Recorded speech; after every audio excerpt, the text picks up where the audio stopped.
లూకాసు వార్త 2వ అధ్యాయము 13-14 వచనాలు చదువుతున్నాను, చూడండి. వెంటనే పరలోక సైన్య సమూహము ఆ దూతతో కూడా నుండి సర్వోన్నతమైన స్థలములలో దేవునికి మహిమయు, ఆయనకిష్టులైన మనుషులకు భూమి మీద సమాధానమును కలుగునుగాక అని దేవుని స్తోత్రము చేయుచుండెను. పరలోకంలో దేవదూతలు, కెరూబులు, శరాపులు, సాధారణ దూతలు, అధికారులు, ప్రధాన దూతలు, సమాచార దూతలు, ఇలా కొన్ని క్యాడర్స్ ఉన్నాయి పరలోకంలో. ఇందులోనే ప్రధాన దూతల్లో మిఖాయేలు ఒకడు. గాబ్రియేల్ సమాచారకుడు, మిఖాయేల్ పోరాడే యోధుడు. మీరు మిఖాయేల్ పేరు బైబిల్లో ఎక్కడొచ్చినా సాతాను కనపడ్డప్పుడు మిఖాయేల్ కనపడతాడు.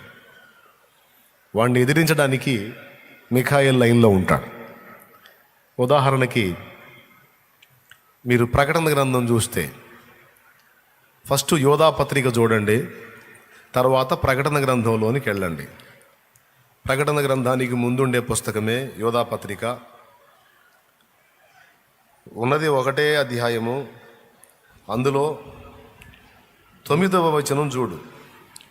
అయితే ప్రధాన దూత అయిన మిఖాయేలు అపవాదితో వాదించుచు మోషే యొక్క శరీరమును గూర్చి తర్కించినప్పుడు దూషించి తీర్పు తీర్చ తెగింపక, ప్రభువు నిన్ను గద్దించుగాక నిన్ను.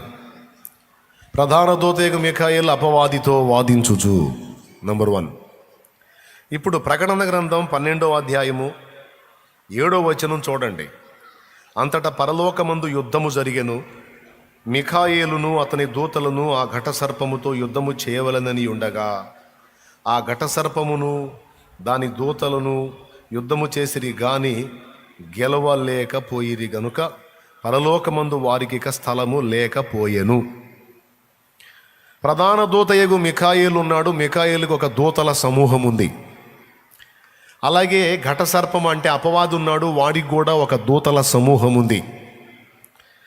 అపవాది ఒక సైన్య సమూహాన్ని వేసుకొని పరలోకంలో యుద్ధానికి వెళ్ళాడు. పరలోకంలో మిఖాయేలు అనే ప్రధాన దూత, మిఖాయేలు కూడా ఒక దూతల సమూహాన్ని వేసుకొని ఫైట్ చేశాడు. అసలు పరలోకంలోకి వెళ్ళిన తర్వాత అపవాది వాడి దూతలతో దేవుడు ఫైట్ చేయాలి, కానీ మిఖాయేలు ఫైట్ చేయటం ఏంటి? మిఖాయేలు దూతలతో కలిసి వానితో పోరాడుతుంటే దేవుడు ఏం చేస్తున్నాడు? అసలు దేవుడు బలవంతుడు కదా. ఆయన ఒక మాట సెలవిస్తే అపవాది వాడి దూతల నామరూపాలు లేకుండా నాశనం అవుతారు కదా. కానీ ఆయన తలపడకుండా మిఖాయేలును లైన్లో పెట్టడం ఏంటి అని మీరు నన్ను అడగండి. అడిగితే నా సమాధానం ఏంటంటే, దేవుడు కొన్ని ప్రిన్సిపల్స్లో వర్క్ చేస్తాడు. ఆయనకి కొన్ని నియమాలు ఉన్నాయి. ఏమిటి అవి అంటే, ఆయన మహాబలవంతుడు. ఒక బలహీనునితో ఆయన తలపడడు. కయ్యానికైనా బియ్యానికైనా సమబుజ్జి కావాలి అంటారు. అవునా? ఏం కావాలి? సమబుజ్జి కావాలంటారు. ఇప్పుడు దేవుడు ఆయన అమితమైన శక్తితో పోల్చుకుంటే సాతాను ఎక్కడ, వాడి దూతలు ఎక్కడ? ఆయనేమో సృష్టికర్త, వాళ్ళేమో సృష్టి. కాబట్టి సృష్టికర్త సృష్టితో యుద్ధం చేయటం అనేది ఆయనకి నచ్చని విషయం. అందుకే మిఖాయేలు ఒక ప్రధాన దూత, అతనితో కూడా ఉన్నటువంటి టీం అంతా పరలోక సైన్య సమూహాలు. కానీ అపవాది ఒక కెరూబు. శరాపుకి 6 రెక్కలు ఉంటాయి, ఒకటే ముఖం ఉంటుంది. కెరూబుకి 4 ముఖాలు ఉన్నట్టు బైబిల్ చెప్తుంది. దూడ వంటి ముఖం, పక్షిరాజు ముఖం, మనుష్య ముఖం, సింహముఖం. ఈ 4 ముఖములు కలిగినటువంటి ఆకారం కెరూబుకి ఉన్నట్టు మనకి ప్రవక్తల పుస్తకంలో కనబడిద్ది. అవునా? అంటే దూతలు ఉన్నారు కానీ అందరూ ఒకే అవతారంలో లేరు, ఒకే ఆకృతిలో లేరు. వాళ్ళ ఆకృతులు డిఫరెంట్గా ఉన్నాయి. తెలుసా మీకు? కెరూబులకి ఈ 2 కళ్ళే కాదు, మరికొన్ని ప్రదేశాల్లో కూడా వాటికి కళ్ళున్నట్టు లేఖనం సాక్ష్యమిస్తుంది. వీడొక కెరూబు, అపవాది. యెహెజ్కేలు గ్రంథం 28లో ఆ మాట రాస్తుంది.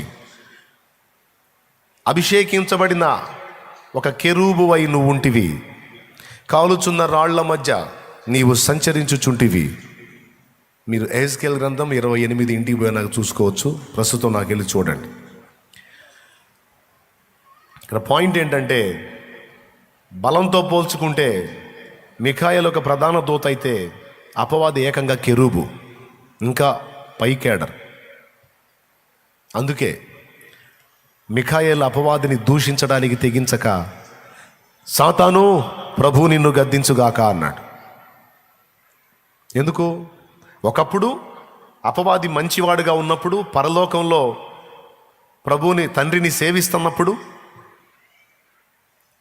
అతను టాప్ 1లో ఉన్నాడు.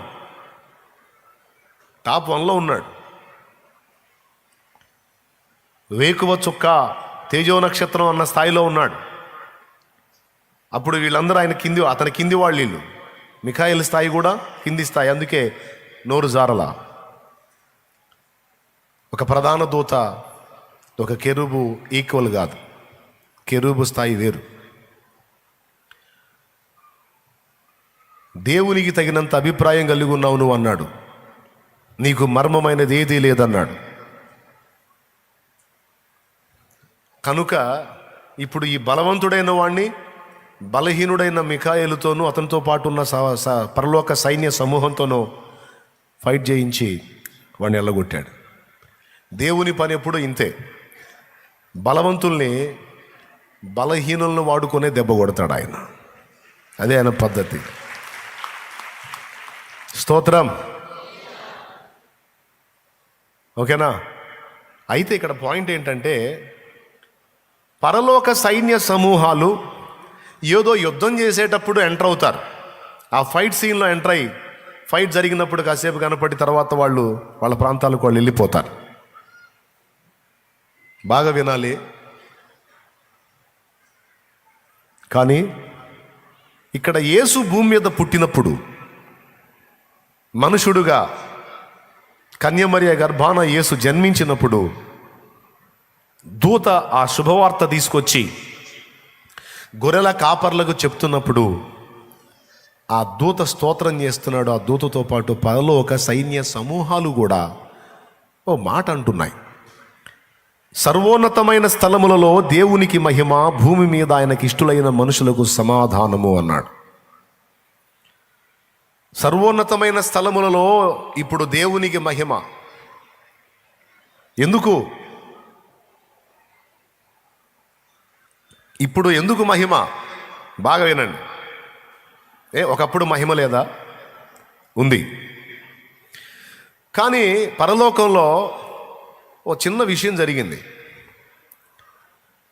తండ్రి అయిన దేవుని యొక్క నిర్ణయాలు, అభిప్రాయాలు, ఆలోచనలు కొంతమంది వ్యతిరేకించారు. దేవునిలో పక్షపాతం ఉందని, ఆయన చేసేటువంటి ఆలోచనలన్నీ కూడా సమన్యాయముగా ఉండవని, కొంతమంది కళ్ళల్లో సున్నం, కొంతమంది కళ్ళల్లో బెల్లం పెట్టే రకమని ఒక కెరూబు దేవదూతల లోకంలో ప్రచారం చేశాడు. ఆ కెరూబు ఎవరో మీకు తెలుసు. తన స్థానాన్ని కోల్పోయిన కెరూబు. జస్ట్ ఇప్పుడే చెప్పాను, వాడే అపవాది, సాతాన్. అలానే అన్నాడని ఎలా చెప్పగలమంటే, దేవుడు ఏది చెప్పినా దానికి వ్యతిరేకంగా మాట్లాడే తత్వం వాడు కలిగి ఉన్నాడనడానికి ఏబు గ్రంథములో 1వ అధ్యాయం ఒక నిరూపణ. ఏమిటి ఏబు గ్రంథంలో కనబడుతున్న నిరూపణ అంటే, దేవదూతల మీటింగ్ ఒకరోజు జరిగింది దేవుని సముఖంలో. మనం కానీ కూటం పెట్టుకున్నట్టు పరలోకంలో దేవదూతల మీటింగ్ ఒకటి జరిగింది. ఆ దేవదూతల మీటింగ్లో ఆయా మండలాల్లోంచి, ఆయా ప్రదేశాల్లోంచి ఆయా మండలాలకి, ఆ ప్రదేశాలకి నాయకులుగా ఉన్న వాళ్ళంతా వస్తే భూలోకం కూడా ఎవని వశాన ఉందో వాడు కూడా, భూలోక అధిపతి కూడా వచ్చాడు అక్కడికి. వాడే లూసిఫర్. దేవుడు అడిగాడు, నువ్వు ఎక్కడి నుంచి వచ్చావు? నేను భూమి మీద ఇటు అటు తిరుగుచూ వచ్చి తిని అన్నాడు. ఆహా, భూమి మీద. మరి నా సేవకుడైన ఏబు సంగతి నువ్వు విచారించితివా, ఆలోచించితివా? అతడు న్యాయవర్తనుడు, యథార్థవంతుడు, యెహోవా యందు భయభక్తులు కలిగి చెడుతనం విసర్జించిన వాడు. భూమి మీద అతని వంటి వాడు ఇంకొకడు లేడని తండ్రి మాట్లాడాడు. అప్పుడు అపవాది ఏమన్నాడో తెలుసా? నువ్వు చెబితే ఇంకా తిరిగే ఉంది తండ్రి, అంతే కదా అన్నాడా? ఏబు యథార్థవంతుడు, న్యాయవంతుడు, భక్తులు, భయభక్తులు గల్లోడా. ఏబు ఊరకనే నీతిమంతుడాయనా? ఏబు ఊరకనే భయభక్తులు గలవాడాయనా? నీవు అతనికిని, అతని ఇంటి వారికిని, అతని కలిగిన సమస్తమునకు నువ్వు చుట్టూ కంచె వేసితివి కదా. నీవు అతని చేతి పనిని దీవించుచుండుట చేత అతని ఆస్తి దేశములో బహుగా విస్తరించి ఉన్నది. ఆయనను నీవిప్పుడు నీ చేయి చాపి అతని కలిగిన సమస్తమును మొత్తిన ఎడల అతడు నీ ముఖం ఎదుటనే దూషించి నిన్ను విడిచిపోవునని యెహోవాతో అనగా. దేవుడు అంటాడు ఫలానోడు మంచోడని, అపవాది అంటాడు నో, తేడా అని. ఎంతే, దేవుడు ఏదన్నా చెప్పనే ఈ రాంగ్ అంటాడు. ఈ తత్వం అనేది వాడు పరలోకములో ఒక కెరూబు స్థానంలో ఉండగానే వానికి వచ్చింది. అదే పాపం. దేవుని అభిప్రాయములతో ఏకీభవించడు, దేవుని ఆలోచనలతో ఏకీభవించడు. దేవునిలో పక్షపాతం ఉంది. ఆది సంభూతుడంట, ఆది సంభూతుడు. దైవకుమారుడంట, దైవకుమారుడు. నేనెవరిని మరి? ఆయన వేకు చుక్క అయితే నేను వేకు చుక్కనే. ఆయన ఆరాధకుడైతే నేను ఆరాధకుడినే. ఆయన నమస్కార పాత్రుడైతే నేను నమస్కార పాత్రుడినే. అందరం కలిసి ఆయనకి కాళ్ళు మొక్కాలంట. ఎవరైనా తండ్రి రొమ్మున ఆనుకొని ఉన్న అద్వితీయ కుమారుడు. అటు దేవునిలో వెళ్ళి ఇమడగలుగుతాడు, ఆయనలో నుండి వెలుపలకు వచ్చి దూతలతో కూడా ఇమడగలుగుతాడు. దూతల దగ్గరికి వచ్చినప్పుడు ఒక దూతగా వ్యవహరిస్తాడు, దేవుని దగ్గరికి వెళ్ళినప్పుడు దేవునిలో ఒక భాగమై వ్యవహరిస్తాడు. దేవ మరియు దూత, దేవుడు మరియు దూత. అందుకే ఆయనకు యెహోవా దూత అనే పేరు యేసయ్యకు. తర్వాత మనుషుల్లో ఒక మనిషిగా పుట్టాడు. ఇప్పుడు దేవ నరుడు, దేవుడు మరియు నరుడు. ఈ నరుడుగా పుట్టక ముందు ఆయన దేవుల్లో నుండి దూతల మధ్యలోకి వచ్చి దూతల్లో ఒక దూతలాగా ఆయన తండ్రిని మహింపరిచాడు. భూమి మీదకి వచ్చి మనుషులతో కలిసి ఆయన ఒక మనిషిలాగా తండ్రిని ఆరాధించినట్టు. తండ్రి నీకు కృతజ్ఞతలు చెల్లిస్తున్నాను అన్నాడు, గుర్తుందా? లాజరు దగ్గర, నా మనవులు ఎల్లప్పుడూ నీవు వినుచున్నందుకు నీకు కృతజ్ఞతలు చెల్లిస్తున్నాను. అలాగే 5 రొట్టెలు 2 చేపలు ఉన్న ఆ గంప చేత పట్టుకొని ఏం చేశాడు? తండ్రికి ఏం చేశాడండి? తండ్రికి కృతజ్ఞతాస్తుతులు చెల్లించాడు. భూమి మీద మనుషుడిగా ఉన్నప్పుడు ఒక మనిషిలాగానే తండ్రిని సన్నుతించాడు. అలాగే మనకంటే ముందు సృష్టించబడ్డ వాళ్ళు దేవదూతలు గనుక ఆ దేవదూతలలో ఒక దూతగా ఉండి వాళ్ళ వంటి దూత వలె తండ్రిని ఆరాధించాడు. ఇక ఇప్పుడు వాళ్ళ ఫీలింగ్ ఏంటంటే అతడు మనం ఈక్వల్. అతడు వేకువ చుక్క, నేను కూడా వేకువ చుక్క. అతడు ఆరాధకుడు, నేను ఆరాధకుడిని. అతడు ఘనత పొందదగినవాడు, నేను కూడా ఘనత పొందదగినవాడిని ఒకడి హృదయంలో పడింది. కానీ దేవుడు ఏం చేశాడంటే భూమి మీద ఆయన నామమును హెచ్చించినట్లు దూతలలో కూడా ఆయనను హెచ్చించాడు. ఎవరిని? కుమారుని, ఆది సంభూతుని. హెబ్రీ పత్రిక 1వ అధ్యాయము 6వ వచనం ఒకసారి మీరు చూడగలిగితే, ఆయన ఆది సంభూతుని మరలా భూలోకమునకు రప్పించినప్పుడు దేవుని దూతలందరూ ఆయనకు నమస్కారము చేయవలెనని చెప్పుచున్నాడు. దూతలందరూనా కొందరునా? పెద్దగా చెప్పాలి. దేవుని దూతలందరూ ఆయనకు నమస్కారము చేయవలెనని చెప్పుచున్నాడు. దేవుని దూతలందరూ ఆయన కాలు మొక్కాలి. ఇదే మాట అక్కడ జరిగింది. దూతలారా, అదుగో అతన్ని నేను హెచ్చించున్నాను, ఆయన నా కుమారుడు, అద్వితీయ కుమారుడు, నాలో ఒక భాగమై ఉన్నవాడు, నేనెంతో ఆయన కూడా అంతే. గనుక మీతో కలిసి ఆరాధిస్తున్నాడని మీతో ఈక్వల్ అనుకోవద్దు. ఆయన మీ కంటే ఘనుడు. మీరందరూ ఆయనకు నమస్కరించాల్సినటువంటి వ్యక్తి ఆయన అని. కుమారుడు తండ్రిని కనపరిస్తే తండ్రి ఏమో కుమారుడి నామాన్ని అలా హెచ్చిస్తాడు. ఇది పద్ధతి. ఇప్పుడు తండ్రి అయిన దేవుడు చెప్పినప్పుడు అందరూ కాలు మొక్కాలి కదా, అందరూ లోబడాలి కదా, అందరూ విధేయత చూపాలి కదా. అందరికీ బాగానే ఉంది, కానీ వీడికి మాత్రం కాస్త కడుపులో మండింది. ఆయన జనితైక కుమారుడు, అద్వితీయ కుమారుడు, నాలో నుంచి వచ్చినోడు, నేను ఆయన ఒకటే అని చెప్పి తెగ చెబుతున్నాడు ఆయన గురించి. ఏమిటి ఆయన గొప్ప? ఏమిటి ఆయన గొప్ప? నేను తక్కువ ఆరాధించానా తండ్రిని? నేను తక్కువ మహింపరిచానా? అసలు నేను ఎంత చేశాను? అదేదో నాకు కాలు మొక్కమని చెప్పొచ్చుగా, దూతలందరూ నాకు నమస్కారం చేయమని చెప్పొచ్చుగా. కుమారుడా, నువ్వు సృష్టి, కానీ నేను ఎవరికి కాలు మొక్కమన్నానో ఆయన సృష్టికర్త. నువ్వు ఆయన ఒక్కటి కాదు. ఎందుకు కాదు? ఆయనకి నాకు తేడా అయింది. ఆయన ఏం చేశాడో అవన్నీ నేను కూడా చేశాను. తేజో నక్షత్రమా వేకువ చుక్క, నీ వెట్లు ఆకాశము నుండి పడితివి అని మొదలుపెట్టి, మహోన్నతునితో నిన్ను సమానునిగా చేసుకుందునని నీవు అనుకొంటివి అన్నాడు. ఎవరితో సమానునిగా చేసుకోవాలనుకున్నాడు? అందరు నోరు తెరిచి చెప్పండి. మహోన్నతుడెవరు? మహోన్నతుడెవరు? యేసయ్య. మరి సర్వోన్నతుడెవరు? యేసయ్యనా? మహోన్నతుడెవరు, సర్వోన్నతుడెవరు? రెండూ ఆయనే అని మీరు అంటారని నాకు తెలుసు. కానీ ఇక్కడ విడగొట్టి చూపించాడు. 91వ కీర్తన 1వ వచనంలో, మహోన్నతుని చాటున నివసించువాడే సర్వశక్తుని నీడను విశ్రమించువాడు. అర్థమైందా? మహోన్నతుని చాటున నివసించువాడే సర్వశక్తుని నీడను విశ్రమించువాడు. మహోన్నతుడు, సర్వశక్తుడు ఇద్దరిని విడగొట్టి చూపించాడు ఇక్కడ.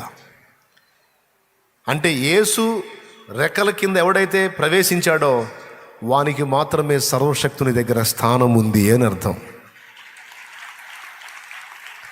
అందుకే యేసయ్య రెక్కలు సాచి పిలుస్తున్నాడు, రండి నా రెక్కల కిందికి రండి, మీకు తండ్రి దగ్గర స్థానం లభించింది. నేనే మార్గమును సత్యమును జీవమును, నా ద్వారానే తప్ప ఎవడు తండ్రి దగ్గరకు రాడని యేసు మొత్తుకున్నది అందుకు. ఇప్పుడు చెప్పండి, మహోన్నతుడు ఎవరు? ఎవరో ఒకళ్ళ ఇంత క్లియర్గా విని కూడా మళ్ళీ చెప్పరేందండి. మహోన్నతుడు ఎవరు? యేసయ్య. వీడు ఎవరితో సమానం చేసుకుందాం అనుకున్నాడు? యెషయా గ్రంథము 14వ అధ్యాయము 12. తేజో నక్షత్రమా వేకువ చుక్క. యెషయా గ్రంథం 14:12 నుంచి చదువుతున్నాడు విను. తేజో నక్షత్రమా వేకువ చుక్క, నీవెట్లు ఆకాశము నుండి పడితివి, జనములను పడగొట్టిన నీవు నేలమట్టు వరకు ఎట్లు నరకబడితివి. నేను ఆకాశమునకు ఎక్కిపోయేదను, దేవుని నక్షత్రములకు పైగా నా సింహాసనమును హెచ్చింతును, ఉత్తర దిక్కును నా సభాపర్వతం మీద కూర్చుందును, మేఘమండలముల మీదకి ఎక్కుదును, మహోన్నతునితో నన్ను సమానునిగా చేసుకొందును అని. అది వాడి ఆలోచన. మహోన్నతునితో నన్ను సమానునిగా. తండ్రితో ఎప్పటికీ ఈక్వల్ కాడని వాడికి తెలుసు. వాడి గొడవంతా కూడా యేసుతో నేను ఈక్వల్, అది వాడి శోభ. అందుకే యేసు ప్రభు శరీరధారిగా భూమి మీదకి వచ్చినప్పుడు వాడు యేసు ప్రభుని ఏం కోరాడో తెలుసా? ఒక్కసారి నా కాలు మొక్కు, ఈ లోక రాజ్యం వాటి మహిమ మొత్తం నీకు ఇస్తా అన్నాడు. ఎందుకు కాలు మొక్కమన్నాడు? ఎందుకంటే వీడు పరలోకంలో ఉన్నప్పుడు తండ్రి అయిన దేవుడు వీడిని మొక్కమన్నాడు, యేసయ్య కాలు. అర్థమైందా? అది ఇక్కడ ప్రాబ్లం. ఈగో హట్ అయింది బిడ్డకి పాపం, అహం దెబ్బతింది. అందుకు యేసు శరీరధారిగా భూమి మీదకి వచ్చినప్పుడు ఈ లోక రాజ్యములను వాటి మహిమలను ఒక్క నిమిషంలో చూపించి, యేసు ఒక్కసారి నా కాలు మొక్కు, ఇదంతా నీకు అప్పగిస్తా. ఏది కష్టపడి వాడు హవ్వను జడగొట్టి ఆదాముని జడగొట్టి తరతరాలుగా మనుషులందరినీ జడగొట్టి ఒక పెద్ద పాప ప్రపంచాన్ని సృష్టించుకున్నాడు. ఈ పాప ప్రపంచం కష్టపడి పాపం డిజైన్ చేసుకున్నాడు. ఇది మొత్తం వదిలేయడానికి ఇష్టపడ్డాడు. ఒక్కసారి యేసు కాలు మొక్కితే, ఎందుకు యేసయ్య ఒక్కసారి కాలు మొక్కితే వాడు తండ్రి అయిన దేవుణ్ణే గెలిచినట్టు అయింది. అందుకే ఆ పని చేయమన్నాడు. కానీ యేసు ఆ పని చేయలే. సాతానా పో, నీ దేవుడైన ప్రభు ఆయనకే మొక్కి ఆయనకే నమస్కారము చేయవలని రాస్తున్నది అన్నాడు. ఒరే పిచ్చోడా, నీకు నాకు మొత్తానికి తండ్రి ఒకడు ఉన్నాడు, ఆయనకి రా మొక్కాలే, నీకెందుకు మొక్కుతాను నేను?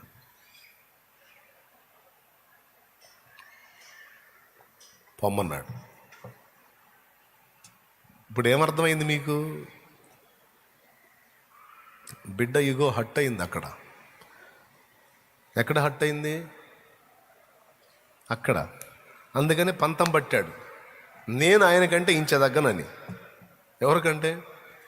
వీడి బొంద ఆయన ఎక్కడ, ఈడెక్కడ. ఇక అక్కడి నుంచి వాడి కడుపులో విషం పడింది. ఎక్కడ? అక్కడే పడి మైండ్ చెడిపోయింది. పాపం ప్రవేశించింది వాళ్ళలో. ప్రవేశించినోడు అట్లా ఊరుకోలా. ఇక అంత దూతల లోకాలు తిరిగి దూతలందరికీ కూడా దేవుని మీద విష ప్రచారం మొదలుపెట్టాడు. 1/3 ఉదాహరణకి 100 కోట్ల మంది దేవదూతలు ఉంటే 33 కోట్ల మందిని డ్యామేజ్ చేశాడు. తన అభిప్రాయంతో ఏకీభవించేటట్టు చేశాడు. వాడు మంచి స్పీకర్ కూడా, లూసిఫర్ మంచి స్పీకర్. వాడు ప్రసంగం చేశాడు, సహోదరులారా, దూతలారా, తండ్రిని నేను ఎంత ఆరాధించానో, ఎంత మహింపరిచానో, ఎంత ఘనపరిచానో, ఎంత ప్రేమించానో మీరు ఎరుగుదురు కదా. కానీ ఇన్నాళ్ళకి ఒక చేదైన నిజం నేను తెలుసుకున్నాను. చెప్పడానికి కాస్త బాధ కలుగుతున్నా చెప్పక తప్పట్లేదు. ఇంతగా నేను ఆరాధించి, ప్రేమించి, సేవించి, కీర్తించి, మహిమపరచి, ఆయన మహిమయే నా జీవిత పరమావధిగా భావించి బ్రతికిన నా హృదయంలో ఒక చేదైనటువంటి విషయం ఈరోజు మీకు చెప్పక తప్పట్లేదు. అదేమిటో తెలుసా? మనం గొప్పవాడు, న్యాయవంతుడు, సత్యవంతుడు, నీతిమంతుడు అని ఎవరిని గూర్చి మనం ఆరాధించామో ఆ తండ్రి నిజంగా న్యాయవంతుడు కాదు, పక్షపాతి. ఆయన చర్యలలో న్యాయము లేదు. ఆయన ఒక కంట్లో బెల్లం, ఒక కంట్లో సున్నం పెట్టే టైపు అని. దేవుని చర్యలు న్యాయమైనవి కావు, దేవుని ఎంపికలు న్యాయమైనవి కావు, దేవుని తీర్పులు సత్యమైనవి కావు. ఆయనకు నచ్చితే, ఆయనకి ఇష్టమైతే అనర్హులను కూడా అర్హులుగా ప్రకటించేసి అందరినీ ఆ వ్యక్తికి దాసులం కమ్మని ఆజ్ఞాపిస్తాడు. దేవుడు నిజంగా ప్రేమ కలిగిన వాడు కాదు, ఒక నియంత. ఈ నియంత పాలనలో ఎందుకు ఉండాలి మనం? సృష్టికర్త అయినంత మాత్రాన మన అభిప్రాయాలకి, మన ఆలోచనలకి విలువలు లేవా? పిల్లలు అడుగుతారే తల్లిదండ్రిని, కన్నావండి, నువ్వు కన్నావు కాదంటల్లా, కంటే ఇక నువ్వు ఏ జీవితం చేయాలా? నువ్వు ఎలా ఉండమంటే అలా ఉండాలా? మాకంటూ హృదయాలు లేవా? మాకంటూ ఆశలు లేవా? మాకంటూ కోరికలు లేవా? అమ్మాయి, నీ కన్న తల్లివేనమ్మా, కన్న తల్లివైతే మేము బొమ్మలం అయింది. మాకు హృదయాలు ఉన్నాయి, మాకు ఆశలు ఉన్నాయి, మాకు కోరికలు ఉన్నాయి. ఏమైనా కానీ నేను ఆ అబ్బాయినే చేసుకుంటా అని కొంతమంది ఆడ పిల్లలు అంటుంటారు కదా. అంటే అబ్బాయిల దగ్గర అమ్మాయిలకి, అమ్మాయిల దగ్గర అబ్బాయిలకనే కాదు, మిగిలిన విషయాల్లో కూడా ఇట్లాంటి ఫైటింగ్లు జరుగుతాయి. జరిగినప్పుడు ఇలాంటి డైలాగే వాడతారు. నువ్వు తల్లి అయితే అయ్యావు, తండ్రి అయితే అయ్యావు, అయినంత మాత్రం ఒక నియంతలాగా మమ్మల్ని శాసిస్తావా? మా అభిప్రాయాలకు విలువ లేదా? మా ఆలోచనలకు విలువ లేదా? అంటే నువ్వు ఏది చెబితే అదే న్యాయమా?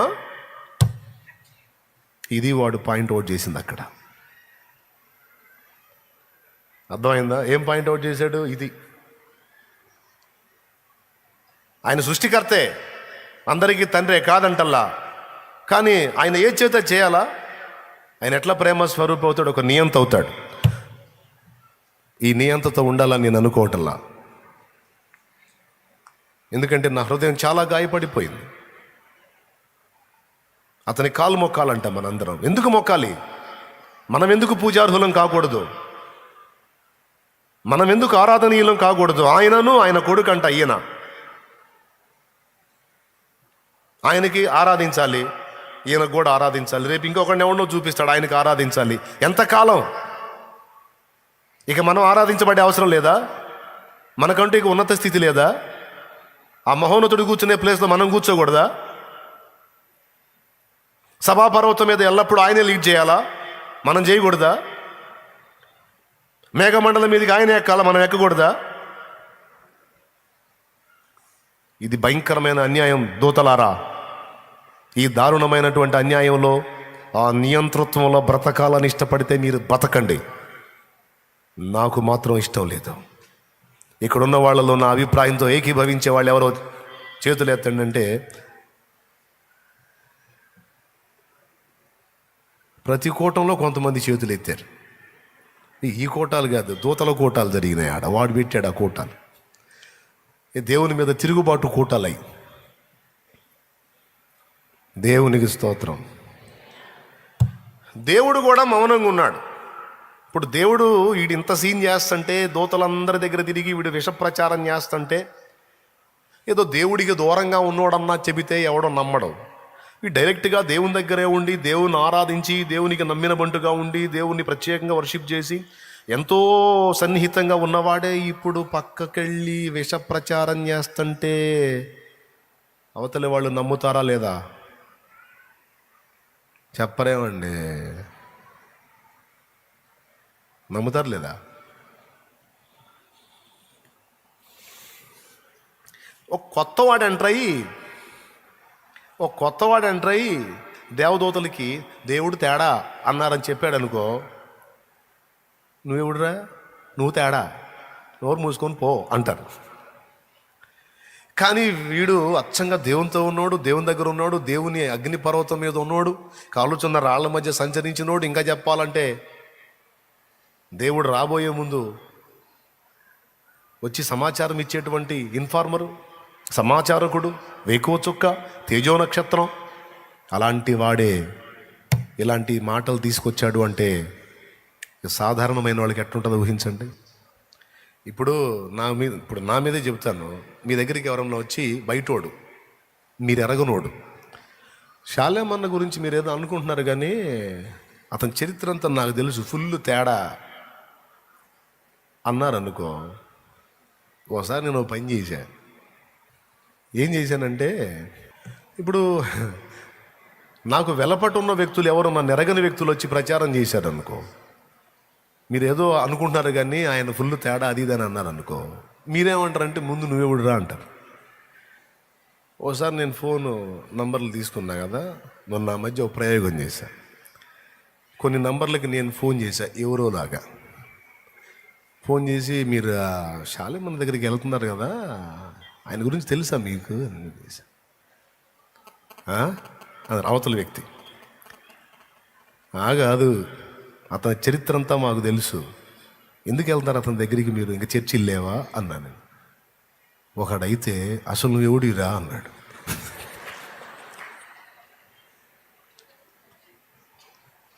అసలు నువ్వు ఎవడి, నాకు ఫోన్ ఎందుకు చేశా, ఆయన మంచోడో చెడ్డోడో అది మా ఇష్టం,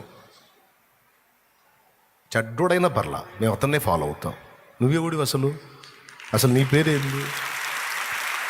అరే ఇక నన్ను మాట్లాడినట్లా నేను నవ్వి చివరికి తమ్ముడు అంటే తమ్ముడు లేడే అని ఫోన్ పెట్టేస్తా. నోరు తెరవనీలా. మళ్ళీ కాసేపు తర్వాత మళ్ళీ ఫోన్ చేస్తే మళ్ళీ ఎందుకు చేశా, వినను నీ మాట వినను ఎడే.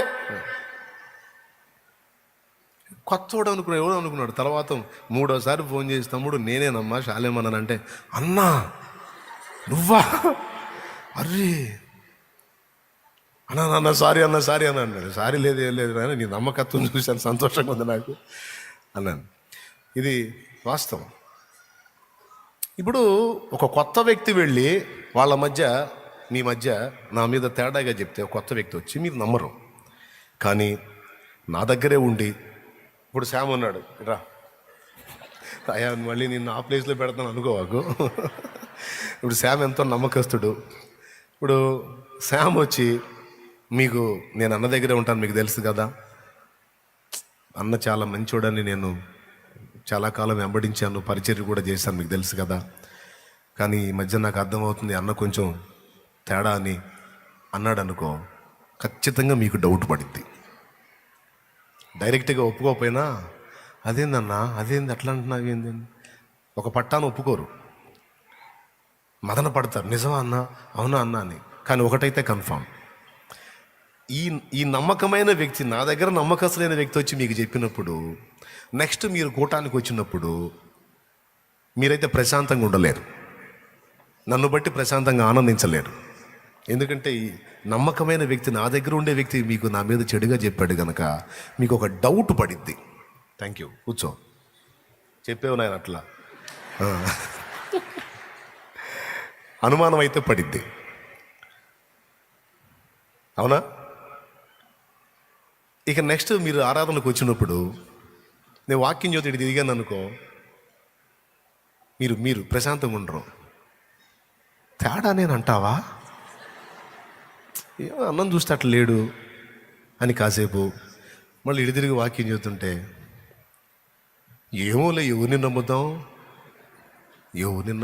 ఏమో తేడా పడి ఉండొచ్చులే, ఏముంది చేసి ఉండొచ్చు అని ఈ తర్జనా భర్జనలో ఉంటారు. కానీ ఏ ఫీలింగ్ లేకుండా నా మాటల్ని గౌరవించి నాతో కలిసి ఆరాధించే విషయంలో మాత్రం హోల్ హార్టెడ్గా ఏకీభవించలేరు. ఎందుకు? ఒక దురభిప్రాయాన్ని మీ హృదయంలో ఒక వ్యక్తి నాటినప్పుడు దాని ప్రభావం ఖచ్చితంగా మీ మీద పనిచేసింది. ఇదే పరిస్థితి అక్కడ జరిగింది. దాదాపు 100 కోట్ల మంది దేవదూతలు ఉంటే 100 కోట్ల మంది దేవదూతలకు వీడి తిరిగి ప్రచారం చేశాడు. ఏమని ప్రచారం చేశాడు?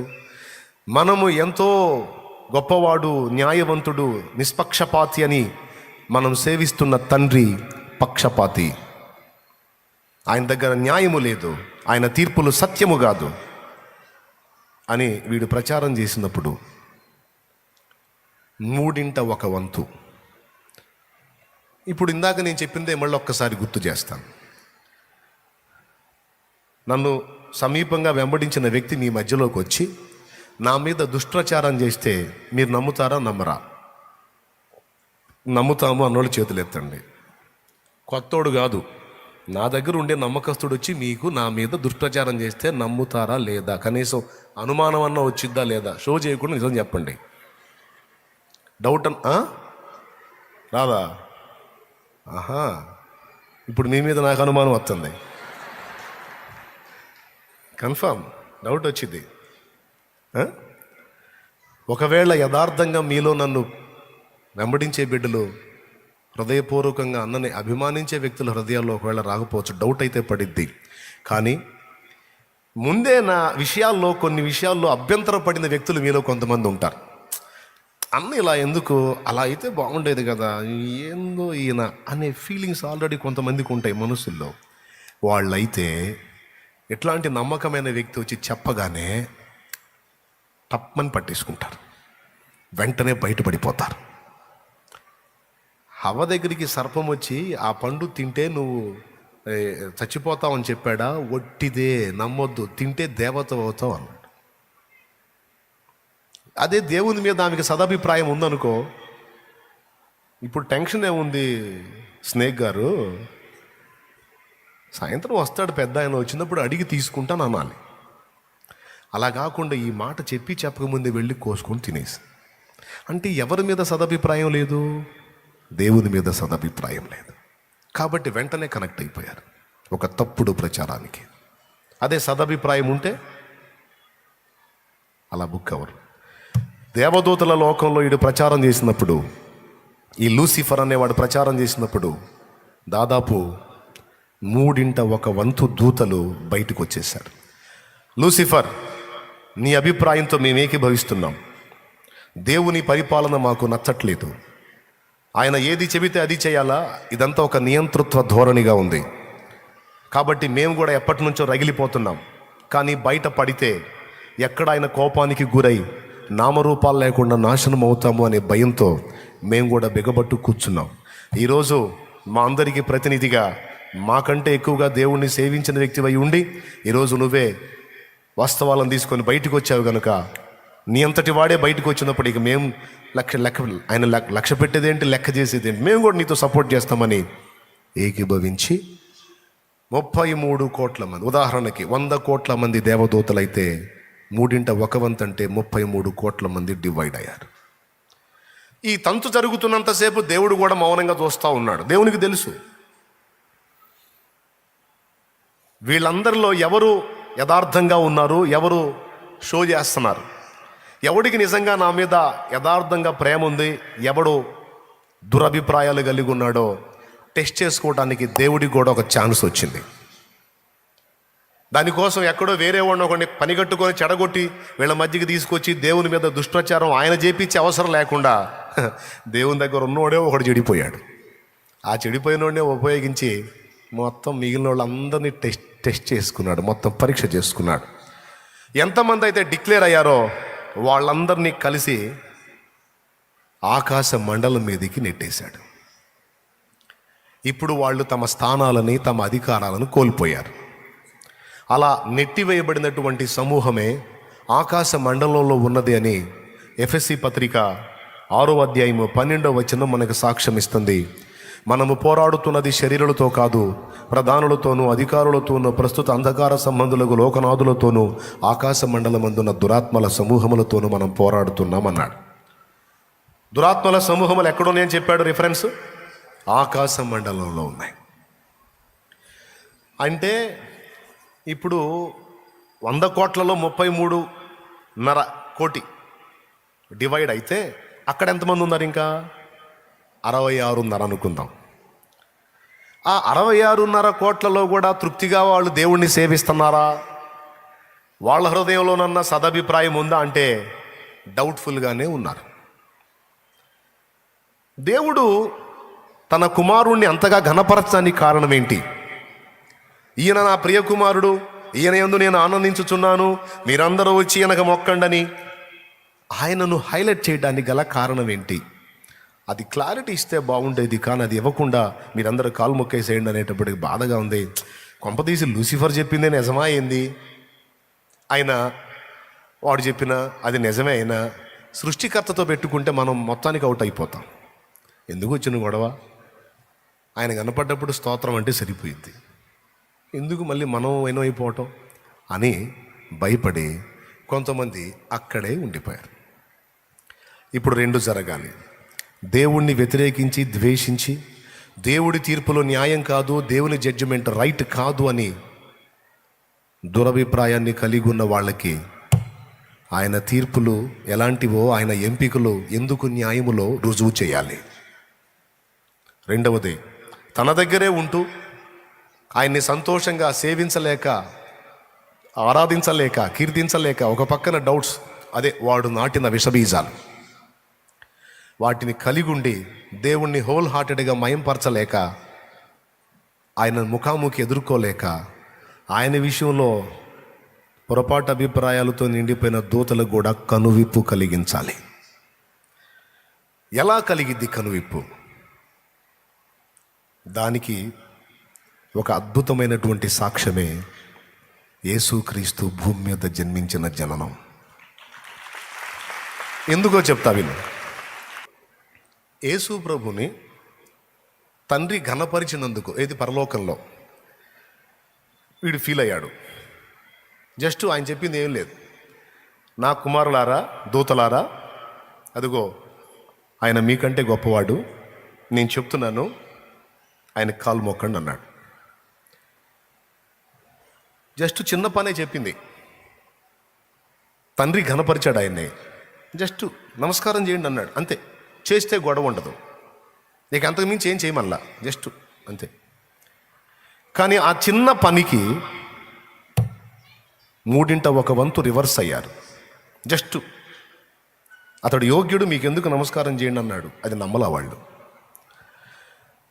కానీ ఇప్పుడు దేవుడు, తండ్రి అయిన దేవుడి సాక్ష్యం ఏంటో తెలుసా?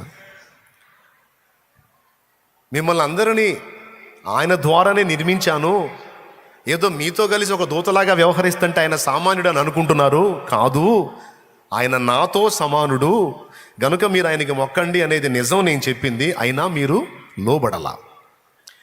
కానీ ఇప్పుడు ఆయన ఏందో మీకు చూపిస్తా. ఆయన ఎందుకు నేను హెచ్చిస్తున్నానో చూపిస్తా.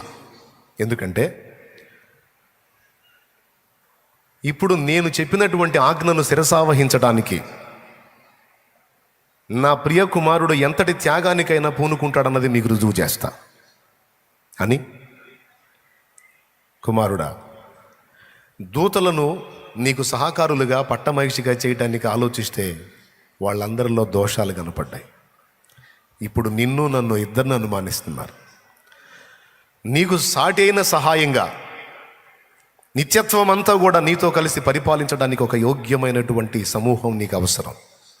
అందుకోసం నేను భూమండలాన్ని నిర్మించాలి. దాని మీద నీవు నా మాటకు ఎలా విధేయత చూపుతావో, నా కోసం నిన్ను నువ్వు ఎంత తగ్గించుకుంటావో అది దూతలందరికీ తెలియాలి, మానవ జాతికి తెలియాలి.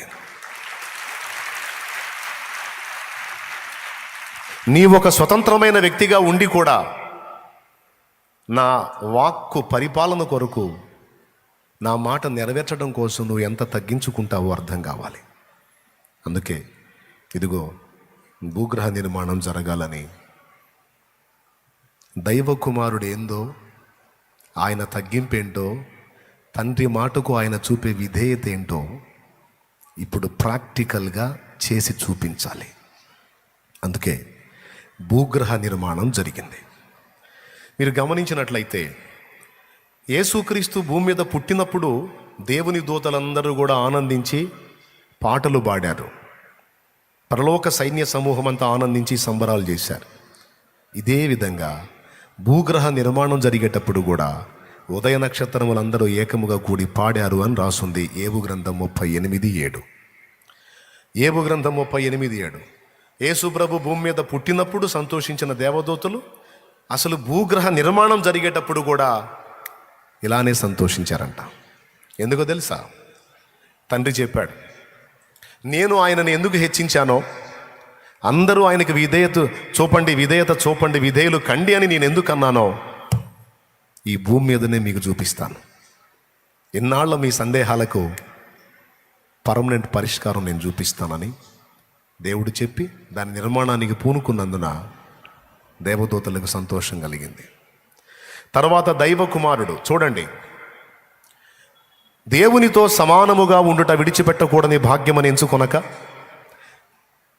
కుమారుడా నువ్వు వెళ్ళి భూమి మీద ప్రాణం పెట్టాల్సిన సమయం ఆసన్నమైంది.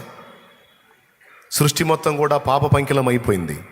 దాన్ని విమోచించడానికి సృష్టికర్తగా ఉన్న నీవే నీ పరిశుద్ధ రక్తము చేత విమోచన ప్రకటించాల్సి ఉంది. నువ్వు వెళ్తావా? అప్పుడు అన్నాడు, తండ్రి ఇదిగో నీ చిత్తము నెరవేర్చడానికి నేనున్నాను. ఈ మహిమను వదిలిపెట్టాల్సి ఉంటుంది. తప్పకుండా వదిలిపెడతాను తండ్రి. మట్టి లోకంలో, మట్టి మనుషులలో నీ ఒక మట్టి మనిషిగా పుట్టాల్సి వచ్చింది. నీ చిత్తమే జరుగునుగాక తండ్రి. ప్రజలను విమోచించడానికి వారి పాపాలన్నీ నీవే నీ మీద వేసుకొని మోయాల్సి ఉంటుంది. నీ చిత్తమే జరుగునుగాక తండ్రి. దానికోసం నేను నీకు ఇచ్చేటువంటి ఆ మట్టి దేహమును నీవు బలి పెట్టాల్సి ఉంటుంది. అంటే చిత్రవదను అనుభవించాల్సి ఉంటుంది. నీ చిత్తమే తండ్రి. చాలా అవమానాలు ఎదుర్కోవాల్సి ఉంటుంది. నీ చిత్తమే తండ్రి. దూషణలు, ఉమ్ములు కూడా సహించాల్సి ఉంటుంది. నీ చిత్తమే తండ్రి. నేల మట్టుకు తగ్గించుకోవాల్సి ఉంటుంది. నీ చిత్తమే తండ్రి. ఒక శాపగ్రాహిగా శిలువ మీద నీవు అశువులు బాయాల్సి ఉంటుంది. నీ చిత్తమే తండ్రి. లోకుల పాపమంతా నీ మీద నేను మోపినప్పుడు కొంత సమయం నేను నిన్ను విడవాల్సి ఉంటుంది. అది బాధ కలిగించే విషయం. నేను లోకుల పాపమంతా నీ మీద మోపుతాను. అది నీవు నెరవేర్చేంత వరకు పాపానికి నేను ఎప్పుడు సుముఖుణ్ణి కాదు, విముఖుణ్ణి గనుక నీ వైపు నుండి నా ముఖం తిప్పుకుంటాను. ఇష్టపడుతున్నావా? అది నాకు బాధ కలిగించే విషయమే అన్నా నీ చిత్తమే జరుగును గాక తండ్రి.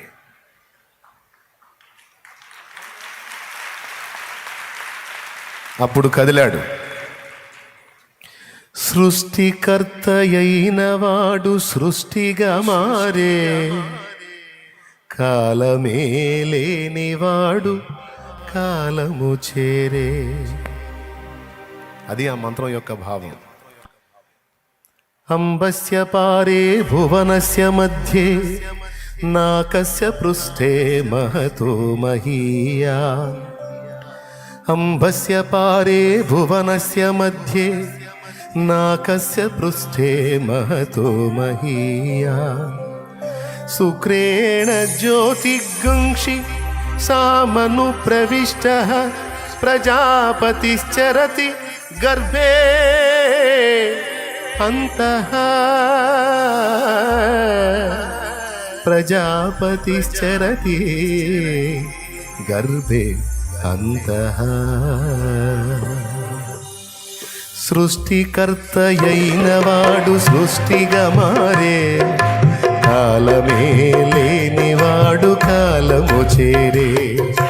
సృష్టికర్తయైన వాడు సృష్టిగా మారే, కాలమే లేనివాడు చేరే. దేవుడై ఉన్నవాడు మనిషిగా మారే, దేవుడై ఉన్నవాడు మనిషిగా మారే. మాతృగర్భమందు చేరి ఆటలు ఆడే, మాతృగర్భమందు చేరి ఆటలు ఆడే. ఆటలు ఆడే. వీచే గాలి స్వాగతమణియే, వెలిగే తార సందడి చేసే. వీచే గాలి స్వాగతమణియే, వెలిగే తార సందడి చేసే. ఇన్ని నాళ్ళ నిరీక్షణ ఫలించగా, ఇన్ని నాళ్ళ నిరీక్షణ ఫలించగా, శ్రీయేసుడే ఇలలోన ఉదయించెగా, శ్రీయేసుడే ఇలలోన ఉదయించెగా. సర్వోన్నతమైన స్థలములలో దేవునికే మహిమ కలుగునుగాక. సర్వోన్నతమైన స్థలములలో దేవునికే మహిమ కలుగునుగాక. దేవునికే ఘనత కలుగునుగాక, దేవునికే ఘనత కలుగునుగాక. వీచే గాలి స్వాగతమణియే, వెలిగే తార సందడి చేసే.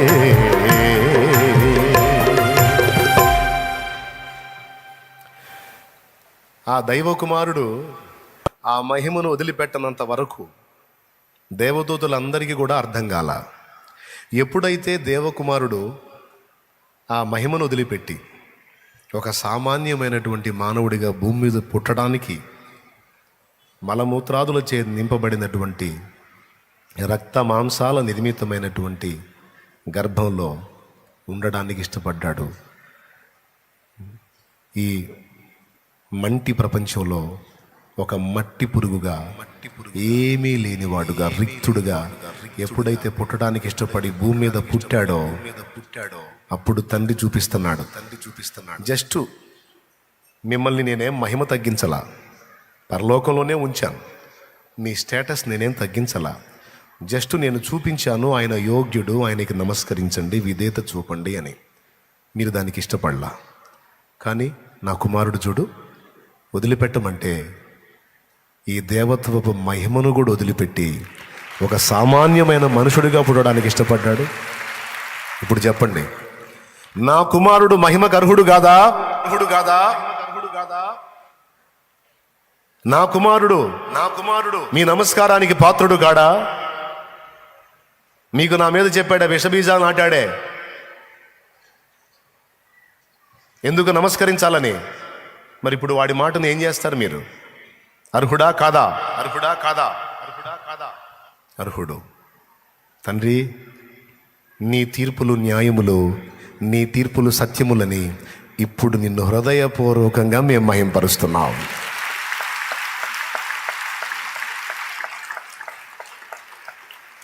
ఎప్పుడు? దైవకుమారుడు మహిమను వదిలిపెట్టి మట్టి లోకంలో పుట్టినప్పుడు ఆయన ఏందో అర్థమైంది అక్కడ సర్వోన్నత స్థలములలో ఉన్న దూతలకు. ఇప్పుడు వాళ్ళు ఏం చేయాలి? నిజంగా అంత తగ్గించుకుంటాడా? నేల మట్టుకు తగ్గించుకుంటాడా అంటే తగ్గించుకొని చూపించాడు. అంతేకాదు, సిలువ మీద ప్రాణం పెట్టినప్పుడు, రక్తము కార్చినప్పుడు, నానా బాధలు, అవమానాలు, దోషాలన్నీ సహించినప్పుడు, ప్రాణం పెట్టి తిరిగి లేచినప్పుడు కూడా దేవదూతలు మహింపరుచుకున్నారు. ఎందుకు? అసలు ఆయన స్థానం ఏంటి? ఆయన జడ్జి, సమస్త విశ్వానికి న్యాయాధిపతి యేసు. అలాంటి వాడు మానవ జాతి పాప పరిహారార్థమై బలి కావటానికి వచ్చినప్పుడు, తండ్రి చిత్తాన్ని నెరవేర్చడానికి భూమి మీదకి వచ్చినప్పుడు, పొంతి పిలాతు సభలో ఏ పాపము లేకపోయినా ఒక దోషిలాగా నిలబడ్డాడు. అసలు యేసు ఎక్కడా, పిలాతు ఎక్కడా? ఒక్క మాట కన్నుసన్నతో శాసిస్తే ప్రకృతే గందరగోళం అయిపోతుంది, ఈ విశ్వమే అడ్రస్ లేకుండా పోతుంది. అలాంటి వాడు ఆయన. అంతటి వాడై ఉండి పిలాతు సభలో ఒక దోషిగా నిలబడ్డాడు. యేసు, నేను ఎంత మాట్లాడినా నోరు తెరవే, నేను తలుచుకుంటే నిన్నేమైనా చేయగలను తెలుసా? నా తండ్రి చేత నీకు సెలవు ఇవ్వబడకపోతే నీవు నన్ను ఏమీ చేయలేవు. నా తండ్రి చిత్తం అయింది గనక నేను ఇదిగో నీ ఎదుట నేను నిలిచున్నాను. అంతే. మౌనమయ్యాడు. నేను ఇన్ని మాటలు మాట్లాడుతున్నా బదులు ఇవ్వవేమయ్యా? ఏం